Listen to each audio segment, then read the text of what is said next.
me, mysterious traveler.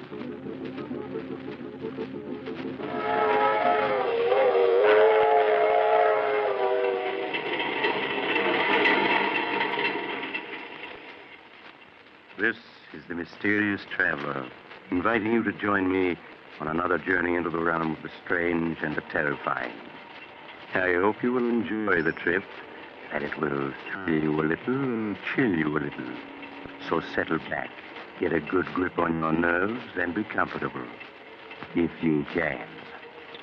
Where are we going? Well, we're going to join Charles Foster as he takes an excursion into crime. I call the story The Case of Charles Foster.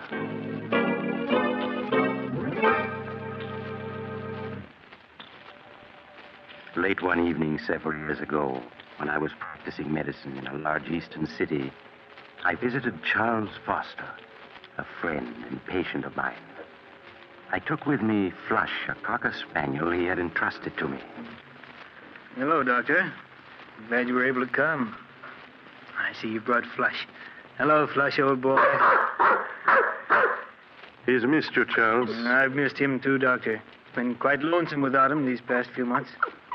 Down, boy. It's a good dog. How do you feel, Charles? Oh, I'm all right, Doctor. You needn't worry about me. I'm glad to hear that. I suppose you've been quite puzzled about everything that's happened these past months. Frankly, Charles, I have. Even now, I find it difficult to believe that you could... Doctor, I'm going to tell you something that I've never told anyone. I thought I'd go to the grave with my secret, but, we've always been friends, and I'd like you to know the truth. As you wish, Charles. It's strange how little people know of one another. For 10 years, Agatha and I were married, and to the outside world, we were a happily married couple. But in the privacy of our home, I found life with Agatha a nightmare. I never would have guessed that. For 10 years, I stood her sharp tongue and constant nagging.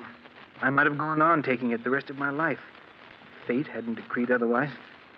It was 3 years ago on a beautiful spring evening that fate stepped in to change the entire course of my life.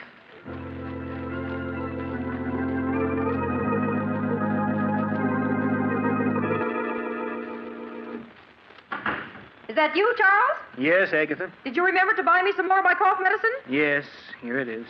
Supper ready? Some men would be more interested in their wives' health than their own suppers. I'm sorry, Agatha, but you really don't look sick to me. That's because you don't care. I'm not well, and you know it. I work myself to death day in and day out, keeping this house clean. And little thanks do I get for it. I've told you before, Agatha, if the house is too much for you, hire a maid. And how exactly can we afford a maid on your miserable bookkeeper's salary? Well, if you can't manage it out of my salary, there's always the $50,000 your father left you. That money is mine, and I'm not spending a single cent of it. It's up to you to provide a maid. All right, Agatha. Please, let's not quarrel. Oh, hello, Flush. How are you, old boy? No, you care more about that dog than you do me. You know that isn't true. It is. Sometimes I think the only reason you come home is because of that dirty old dog. Quiet, Get away Flush. from me. All he does is eat and put his filthy paws on my furniture. I want you to get rid of that dog, Charles. Get rid of him? Yes. Buy some poison at the drugstore and dispose of him. You can't stand to see me have anything that makes me happy, can you? Well, I'm not getting rid of him. Charles, this is my house, not yours. And I don't want him here. Come on, Flush. Don't think that by walking away that ends the matter, Charles Foster. You'd better get rid of that dog, do you hear? Glad to get out of the house, eh, old boy? So am I. It's a beautiful evening, isn't it? Come on, boy. We're going to take a long walk.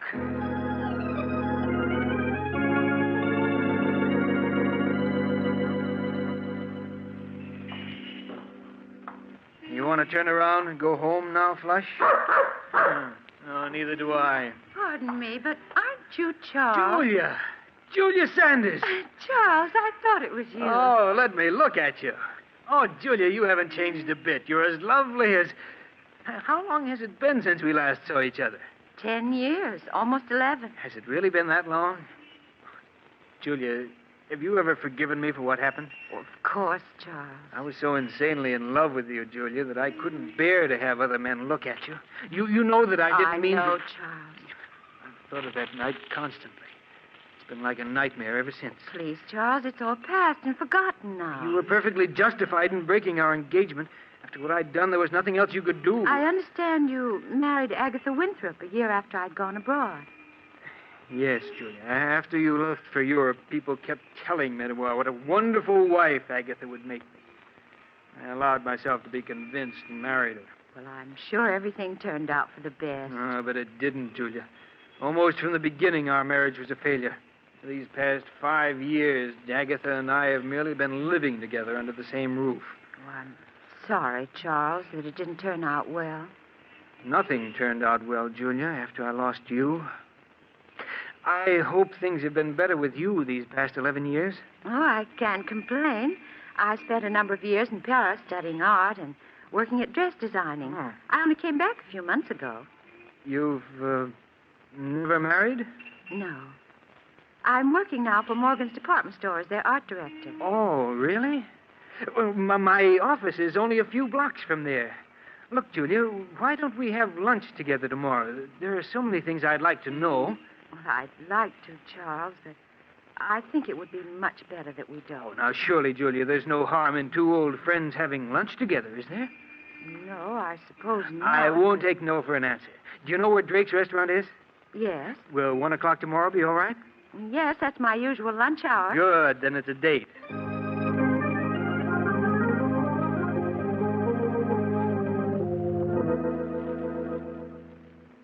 Strange, isn't it, Doctor? The way after 11 years, Julia and I bumped into each other. If we hadn't, what followed would never have happened. It's such small things as an accidental meeting that often change the course of one's life. Yes, I know that now, but I didn't then. I met Julia for lunch the next day, and soon we were having lunch together every day. And for the first time in years, life began to mean something. Merely seeing Julia for 1 hour a day made life worth living. I understand, Charles. We'd have lunch together, and then we'd go for a walk in the park. I sensed at the time that Julia, too, was lonely and in the need of friendship. The summer passed swiftly and happily. I should have realized that things couldn't go on that way, but I didn't. You mean you fell in love with Julia? Fell in love with her? I don't think I'd ever really stopped loving her. I became aware of how much I really cared for her one warm autumn day as we were walking through the park together.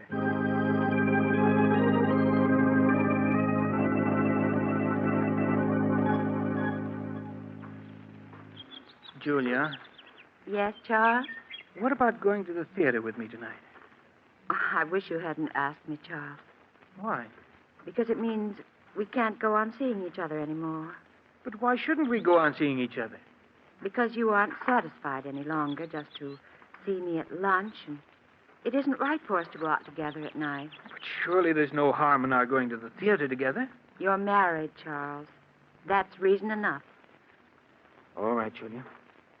Forget I ever asked you. But at least we can go on having lunch together, can't we? No, Charles. Oh, but... Can't you see? Things can never be the way they were. We've become dependent upon each other, and we have no right to be. We can't go on seeing each other any longer. It isn't fair to Agatha. But you know that Agatha and I mean nothing to each other. We haven't for years. Nevertheless, she's your wife. Julia, you know I love you. I've always loved you, and I can't do without you. Charles, you're just making it difficult for both of us. Julia, you do love me, don't you? Yes. But can't you see, it's no use. I remember Agatha only too well. She'd never give you a divorce. I know she won't. I've asked her a dozen times in the past 5 years, but she said she'll never give me one. I want to part now, Charles. Right here. Must we? Yes. Goodbye, Charles.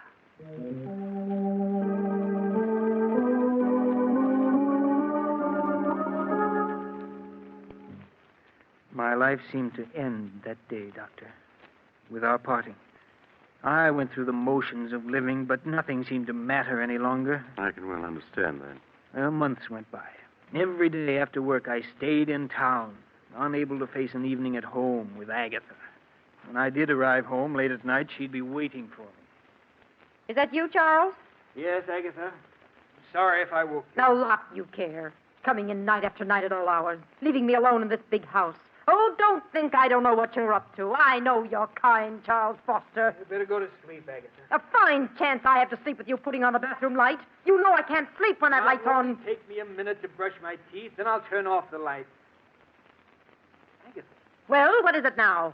what's this bottle of prussic acid doing in the medicine chest? That's a deadly poison. I know that. I got it from Mrs. Smedley, the druggist's wife. She used it to get rid of an old cat they had. When I told her about Flush, she said it was What's a thing... that about Flush? I said Mrs. Smedley gave me that bottle of prussic acid so I could get rid of Flush. I'm going to put him out of his misery tomorrow. You'll do no such thing, do you hear? If you so much as lay a hand on Flush, I'll kill you. I'll kill you, do you understand? Yes, Charles. You get rid of that poison tomorrow. Let's have no more talk of putting Flush out of his misery.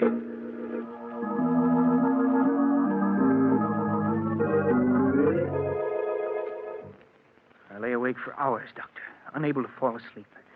Julia's breaking off with me and my wife's refusal to give me a divorce. And the prussic acid she meant to poison Flush with had left me all worked up. Then Agatha began coughing. That cough she'd cultivated for years to give people the impression that she was an invalid. Well, after she'd coughed her usual 5 minutes or so, she got out of bed and started for the bathroom where she kept her cough medicine. Oh, drat that chair. Why don't you turn on the light so you can see where you're going? I can see perfectly well where I'm going. Besides, on your salary, we can't afford to waste electricity. I knew there wasn't any use in saying anything more. For years, Agatha had gotten up every night and groped her way to the medicine chest where her cough medicine was. Nothing could make her change her habits. I lay in bed listening as she opened the medicine chest and fumbled in the corner where she always kept the bottle. As I heard her groping for her medicine, I suddenly thought of the bottle that was standing next to it. The bottle of prussic acid. Without thinking, it came to mind. If only she'd take the prussic acid instead of the cough medicine. If she did, I would be free. Free of her constant nagging and whining. Free to see Julia. Then I knew it was useless to hope for such a mistake to happen. Agatha's cough medicine always stood in the same corner of the medicine chest. Even in the dark, she'd never take the bottle of prussic acid. And then it came to me. What if the bottles were to be switched? What if the following night the prussic acid were placed in the customary spot of the cough medicine? Suddenly it was all very clear to me what I was going to do. Agatha? Well? Agatha, I've been thinking over what you said about Flush. What? I suppose you're right. Flush should be disposed of. He certainly should. He's old and he's smelly. It'll be a blessing for him to be put out of his misery. Yes, of course. I'm sorry I shouted at you before, Agatha, but, well, I see now that you're right. When are you going to do it? Oh, we'll wait until Saturday. And none too soon, either. You're sure the prussic acid won't make him suffer? Nonsense. Of course it won't. Mrs. Smedley said nothing works faster than prussic acid. Oh, you told her what it was for. That's fine. Very well, Agatha. Just leave everything to me.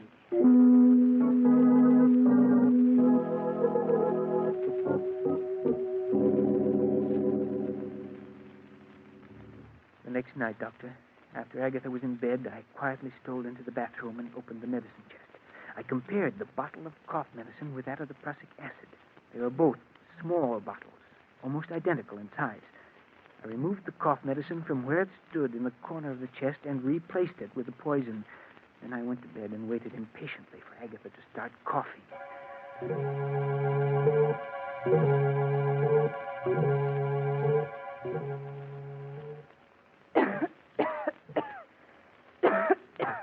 Can I get you a glass of water or something, Agatha? Water won't do any good. What I need is my cough medicine. Oh, that's that chair. Why don't you turn on the light? Because I can see perfectly in the dark.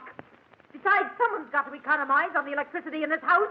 I lay there in the darkness, listening to her grumble as she opened the door of the medicine chest. The blood pounded in my ears as I heard her fumbling for the bottle. Would she feel the slight difference in the bottle when she picked it up? Scarcely able to breathe, I waited, listened. Then she fell to the floor. I quickly got out of bed, turned on the lights, and went into the bathroom. She was lying on the floor, quite dead. There was an agonized look on her face. I returned the bottle of cough medicine to its proper place, and then I phoned the police.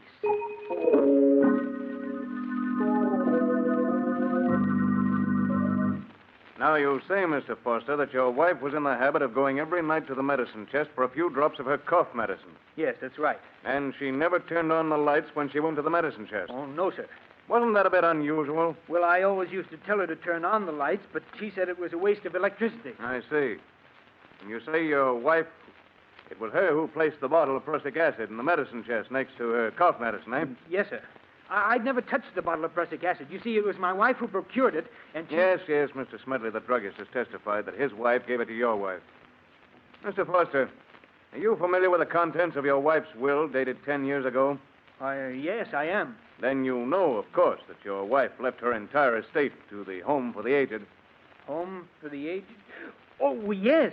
I fought to keep my face expressionless, to prevent him from learning that I hadn't known.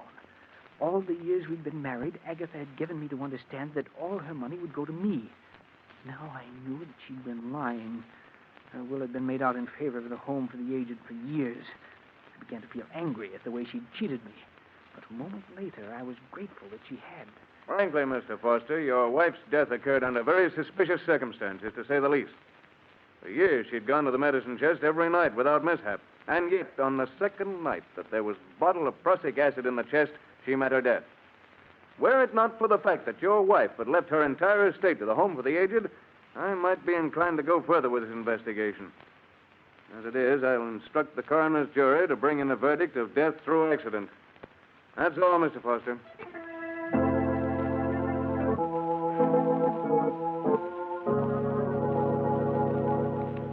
I walked out of the district attorney's office a free man. A few days later, I moved out of the house which had been Agatha's and took up quarters elsewhere. 6 long and uneventful months passed. I made no effort to contact Julia for fear that the police might still have their suspicions. And then I could stand it no longer. I called on her. Charles, when I was told you were waiting to see me, I could hardly believe it. I'm so glad to see you again. Thank you, Julia. It's good to see you again, too. Charles, you don't look well at all. These past few months have been something of a strain, Julia, but I'm all right now. I was tempted so many times to get in touch with you. Then I thought perhaps you didn't want to see anyone. I did want to see you, Julia, but I was afraid it wouldn't look right. I understand, Charles. Now, let's not say anything more of the past. Only the present and the future. Julia, do you think we might try to pick up where we left off last autumn? We can try, Charles.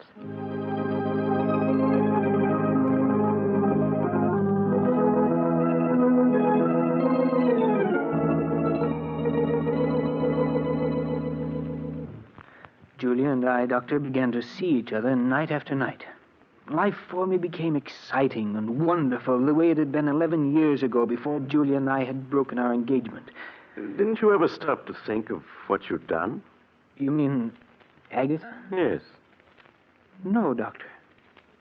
They say that a murderer is ever haunted by his crime. But that isn't true. At least it wasn't in my case.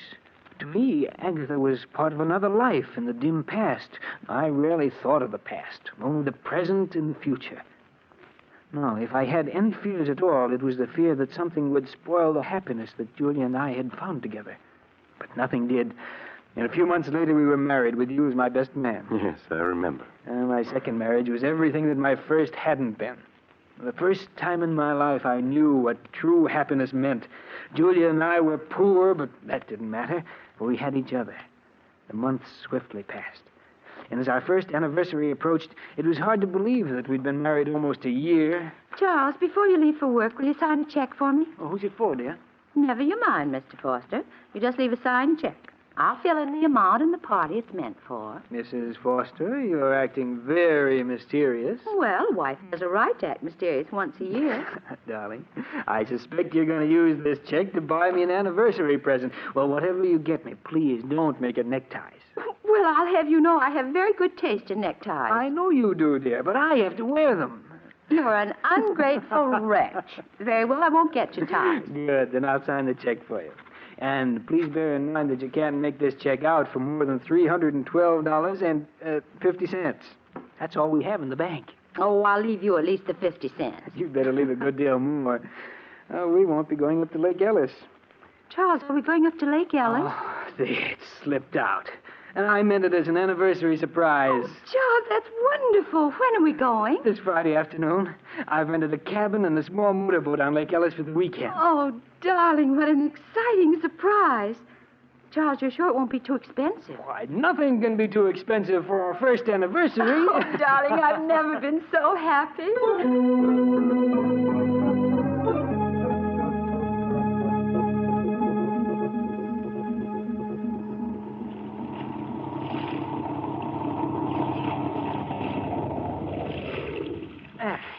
This looks like a nice place to fish. Let's see, where'd I put that bait? Here it is, dear. Thanks, darling. Uh-huh.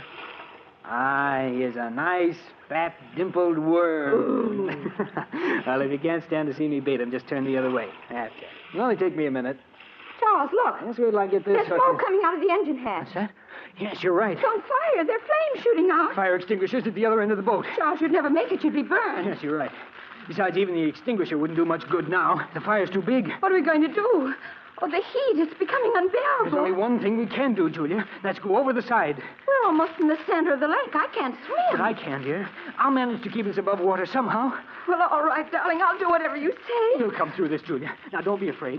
Now, I'll slip over the side of the boat first, and you follow. All right. Now, hurry, Julia. Let yourself down into the water. I'll keep you afloat. Yes, Charles. That's it. Now, let go of the side of the boat. I have you. Yes, Charles. Now, don't be afraid, darling. You see? It's no trouble keeping you above water. Now, just relax, dear, while I swim with you a bit. We've got to get a good distance from the boat. It may explode. Yes, Charles. Do you see any boats around? No, but someone's bound to see the fire and come to our rescue. Until they do, we must have courage.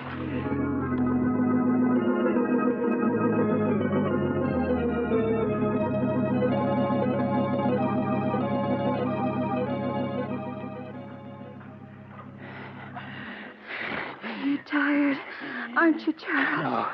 Now, don't worry, dear.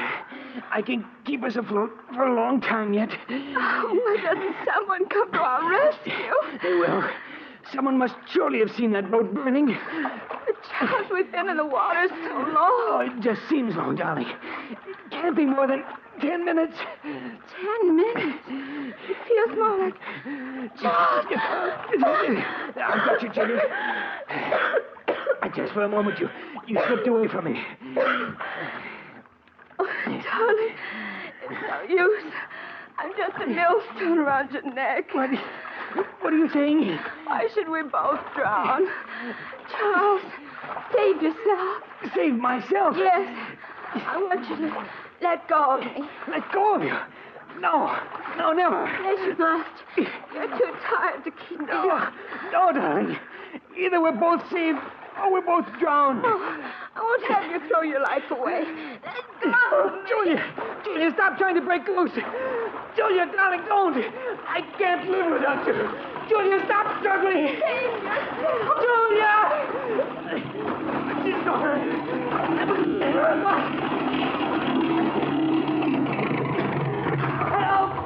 Help, my wife. My wife. Yeah, we saw it all. Hey, Mike, he's passed out. Get him before he goes under. I got him. Here, help me get him aboard, Skipper. All right. Any sign of his wife? She's gone, Skipper. Yeah, too bad. Well, if it's the last thing I do, I aim to see justice done to this fella. She never had a chance. You see him shove her under? It was murder, that's what it was.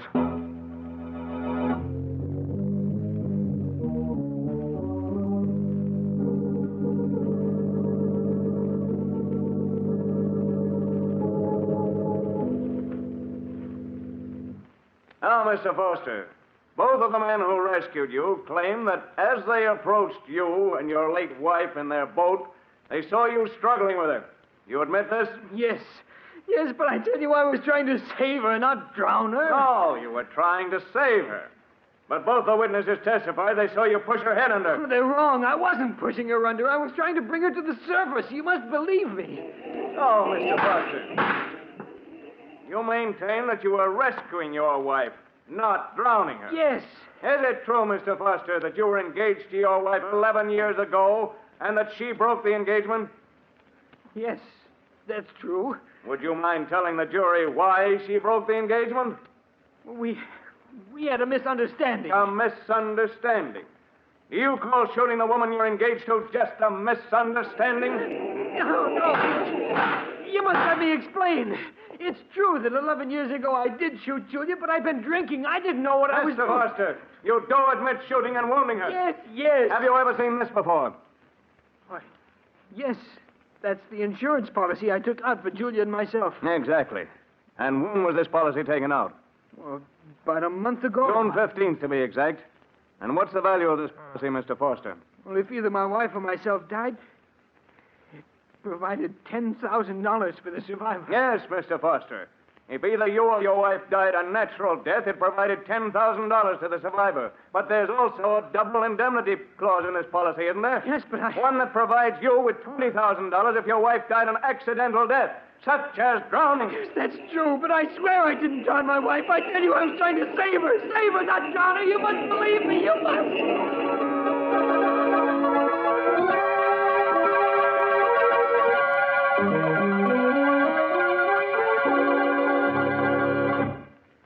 And that, Doctor, is exactly the way everything happened. Strange, isn't it? The way justice works itself out. I committed murder and escaped punishment. Now I'm paying with my life for the death of the one person I really loved. It's time to go, Foster.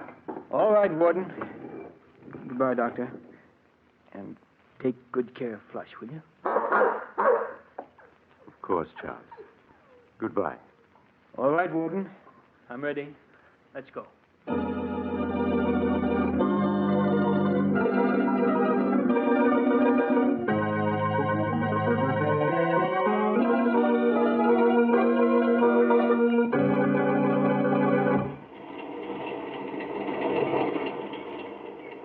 This is the mysterious traveler again.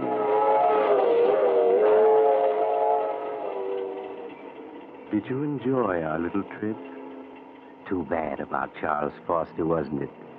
As he was strapped into the electric chair, there was an ironic smile on his lips, for he was being executed for something he had not done. But as Charles himself said, justice has a strange way of working itself out. I knew another man once who thought it would be a simple thing to dispose of his wife. Unfortunately, he... Oh, you're getting off here? I'm sorry. But perhaps we'll meet again soon. I take this same train every week at this time.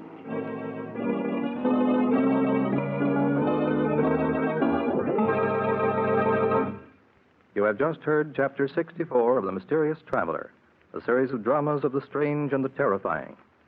In tonight's story, the case of Charles Foster, Humphrey Davis played Charles Foster, Nancy Sheridan played Julia, and Joan Shea played Agatha. The Mysterious Traveler is written by Bob Arthur and David Cogan, and original music is played by Henry Silverne. The entire production is under the direction of Jock McGregor.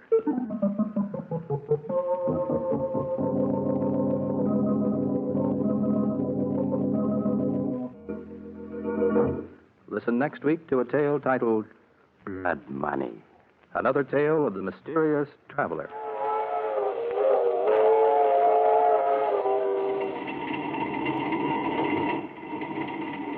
The Mysterious Traveler is presented by WOR Mutual from the WOR Studios in New York. This is Mutual.